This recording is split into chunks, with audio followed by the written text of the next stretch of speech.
always was beta. So today I want to talk about my current thoughts on Wilds going off the beta that was out for PS Plus. I think I've mentally gathered enough data on the demo, well, from the demo, to give a good or somewhat decent, I don't know, maybe it'll be bad, I don't know, I think it'll be good, a good opinion on what I think of Wilds based on the demo. Spoilers, I'm too fucking excited. I'm not really sure what to start with though, so let's start with this.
Not talking about that connection error, but that main menu music is enough to make a grown man cry.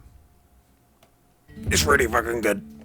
So I hope they use that soundtrack sparingly in the game. You know, like they use it for very special moments. Usually the dev team are pretty good at doing that, so I have faith they will. So I guess let's start with some like quick combat things. How about some quick some weapon opinions. So out of all the weapons I've used, I'm loving them all so far, I'd say. Especially the longsword and the charge blade. I think I'm gonna do a longsword charge blade playthrough. Longsword and charge blade, they're like my most used weapons anyway, but they do feel really amazing in Wild. As for weapons I don't use much, the dual blades feel so good. Maybe I use dual blades, I don't know, it's just like, they feel really good. When you get the evade timing right and get the buff, it's like full on neuron activation. You know what I mean? Like the monkey image. I tried hunting horn and like hunting horn goes hard. Like there's so much button spam and wild wacky stuff you can do with it. It's crazy, man. Hunting horn, eating good. Honestly, so many of the weapons, they just feel good. I think they've done really well with weapon combat. I'll try and put out a full video on what I think of the weapons maybe, but I don't know if I want to use them on the beta. But one thing I will say is that when I was scrolling through the Reddit, apparently the game doesn't have hit stop. It wasn't really something I noticed. It doesn't really bother me too much, but I do actually think it was a good feature in World, so I do think it should return. Like they should try implement it within the is it 3 or 4? It's like 3 or 4 months. Now let's talk about performance, and this is coming from a PS5 perspective. Now, on performance mode, the game generally seems to be fine for the most part, though there can be some problems going from the village to the outside world sometimes. But I guess that doesn't affect too much because you're not in combat or anything. I guess it's because, like, the moment you step into the outside world, it has to, like, render all the stuff out there, get rid of the players, and then, you know, the opposite when you go back in. However, I will say, resolution mode doesn't feel great. It's playable, but I would never willingly choose it. That's me with like every game though. To be honest, I literally don't know anyone who would ever choose resolution mode over performance in any game. But for those of you who do, hopefully it improves. They do have a decent few months to improve optimization, so I guess let's see what happens. As for options, there are so many options in this game, it's crazy. I'm sure many people have seen and discussed the arachnophobia mode.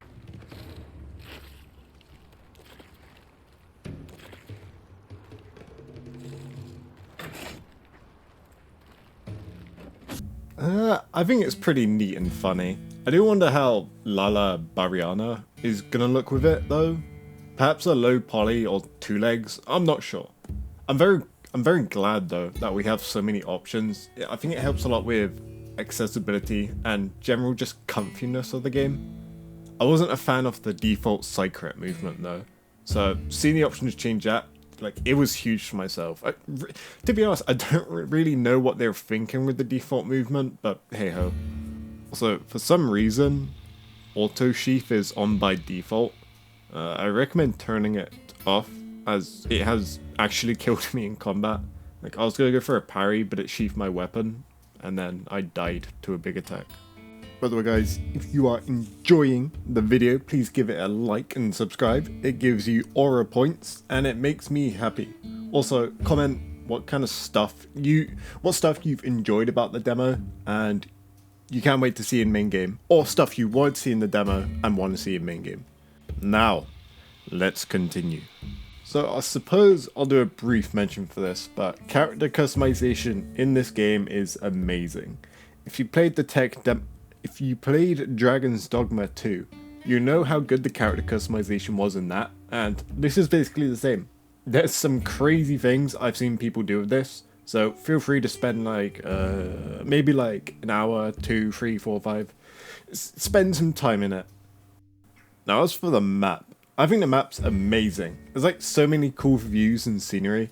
I've seen some images and clips of people seeing rare endemic life, and it gets me excited to see what rare secret stuff we can find hiding on the other maps. Or like, there might even be stuff on the Windwall Plains that currently isn't in the demo, so that there could be new endemic life we can find. It's gonna be crazy how like, finding a specific endemic life is gonna be like, ooh, go here at night during the storm in like fucking outer space and shit. You know, it's gonna be fun to find them.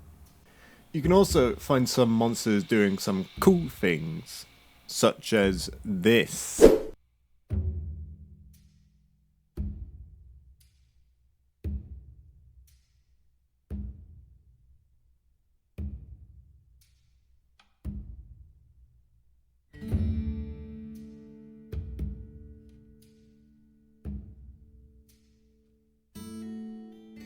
I did see a funny thing on the map where there was 3 Balaharas jumping a Chupacabra down in the caverns. Unfortunately, I wasn't close enough on the map to see it though, but like seeing the movements on the minimap, it just looked funny.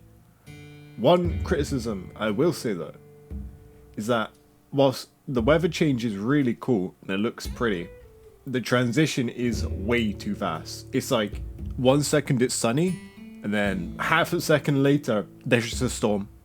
Like, there's very minimal build up. I think they could definitely increase that. But other than that, yeah, I really can't wait to play the full package of this game and just explore the maps more. Now for the monsters, I've fought them all a few times now. Yeah, I think Raydal is my favourite out of the four. It has a cool theme, cool attacks, and it's a decent challenge for the equipment we've been given. I'm glad that they're like kinda conditionally threatening though. Like Doshiguma, it's pretty easy, but when it gets angry, it will actually do a lot of damage to you, which is nice to see. So I kind of hope a decent amount of the, I guess, lesser monsters can pose a threat like this in their own unique way. By the way, for low rank armor, the gear looks really good. Like, I was kind of upset that we couldn't get a sneak peek at Raydal's gear for beating it, but it doesn't really surprise me. Like, I didn't expect that. But regardless, like, look how good some of the gear looks. I'm very curious to see some of the armor from like high rank monsters, because they put a lot more effort in the higher rank and the master rank armors. So just imagine how good it's gonna look if low rank looks like this. But yeah, I think Raydal is a very promising first Apex monster. At least I assume he is. I think it's a 90% chance, 99% chance he is the first Apex. And I can't wait to get messed up by them once we get to high rank. Now in terms of bugs, I don't think I've had a gameplay affecting bug that has like completely messed up my gameplay. There's been a few visual bugs I've seen, but that's about it. I think it's safe to say with all the time they've put into the game, we're safe from any bugs that will completely ruin the game for us. There's also some pretty neat multiplayer stuff now. But you have an actual in-game friends list, which I assume they made because of crossplay, so it's a lot easier to invite other players now and communicate with them. But there's also like this link party thing, which I believe makes it easier to do things with players in that party, like quests. There's also environment link, which lets you explore the maps with other players around. And yes, 100 player lobbies is actually a thing. I really want to see what they do with siege fights in 100 player lobbies, but it's crazy how many people we can now have in a lobby at once. But yeah, there's genuinely so much stuff I could say about how much I've enjoyed this beta. It gets me so happy. I can't wait for the next, like, I just can't wait for the game to come out, guys. I don't want to do loads of stuff in the beta, as some things I want to save for the full game, but to be honest, I've done so much already that I'm kind of just eating my own words here. Like, I think I have, it's like 10 to 15 hours just messing around with things in the beta. Guys, we're slowly getting there. Low-key, playing this beta might have been a bad idea, because I feel like I'm like addicted and I'm having withdrawal symptoms. But anyway, I hope you guys enjoyed the video. Stay safe, take care, enjoy the beta whilst you can, and I'll see you next time.